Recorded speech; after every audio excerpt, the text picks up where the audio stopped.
even though Madden basically is just a glorified roster update nowadays and they haven't had any real innovations in the past decade or so, I still get excited. You still get excited. It's a sucker. I mean, it's capitalism at its finest. We are going to pay $60 for this roster update. So every single increment that comes out, especially this weird ass off season when everyone's at home, has a lot more free time on their hands. All of a sudden, they want to get their hands on that new Madden, baby. Let's go. And now ratings are starting to drop. So Madden on Thursday released the ratings on some of the rookie incoming quarterbacks, and it's great.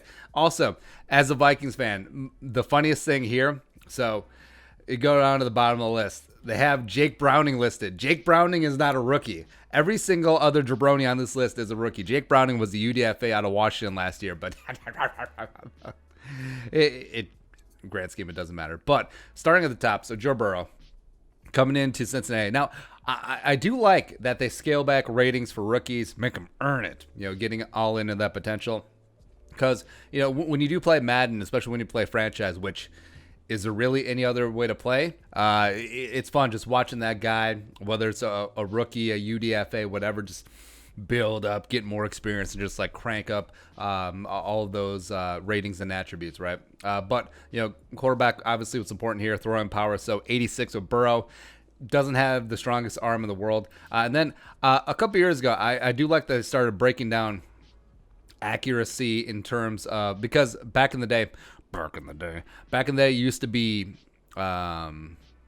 it just used to be accuracy, just blanket in general. So, but now, his pass block finesse rating is pretty low. Joe Burrow, your POS. I mean, Jalen Hurts, he's a truck. That's because Jalen Hurts is sort of a fullback as well. But they broke it down into, God, how many rings do they have now? Damn it, come on. All right, so release rating, there you go, big. Throw accuracy, off the line of scrimmage, running routes or running routes. It's great. All right, so throw accuracy short, 88, sure. Medium, 84, blah, blah, blah. Deep, play action on the run. I mean, his play action should be a little bit higher than that, but yeah, it is what it is. But just going through Tua, I love. It's interesting that Jordan Love is in that mix where he's even his rating is even higher than Justin Herbert's. Justin Herbert is number 6 overall to the Chargers. Jordan Love was a late first-round pick. He's going to be the replacement for Aaron Rodgers, which is just hilarious. But I don't know, having him grouped up that tight, sort of weird. Jalen Hurts, second-round pick to the Eagles, who, Howie Roseman can say all he wants, like, drafting a backup. It's like, blah, blah, blah, blah, blah, Taysom Hill. No, you are fully admitting that Carson Wentz is a failure who cannot stay healthy, and it was a bad idea for you to give him that extension. So Jalen Hurts just coming in here as a 68. It'd be a lot of fun with Jalen Hurts. Not gonna lie, just going through all these various rated. Like, how many? My God, I mean, this is you're basically building a cyborg. These are all the attributes that are all in the double helix. This is basically, we're building artificial intelligence right now. But Jalen Hurts, speed 86. Probably crank that one up a little bit. Jalen Hurts is a lot of fun to watch at Oklahoma. And hell, if he does end up starting in Philadelphia, Doug Peterson really leans into his skill set. That'd be freaking phenomenal. All right, so Jacob Eason from Washington coming in to Indianapolis to back up Phillip Rivers as well as Jabroni Brisket. So everyone was so weirded out. How come Jake from State Farm is falling in the draft? Maybe teams knew. Maybe teams knew about things. Because teams know. I mean, teams hire big-time private investigative firms. So, I mean, a lot of teams may have known about Jake Fromm. Cole McDonald, who I enjoyed from Hawaii, coming in. He's going to be backing up Ryan Tannehill way down the depth chart. James Morgan, the 6'5" dreamboat from Florida International.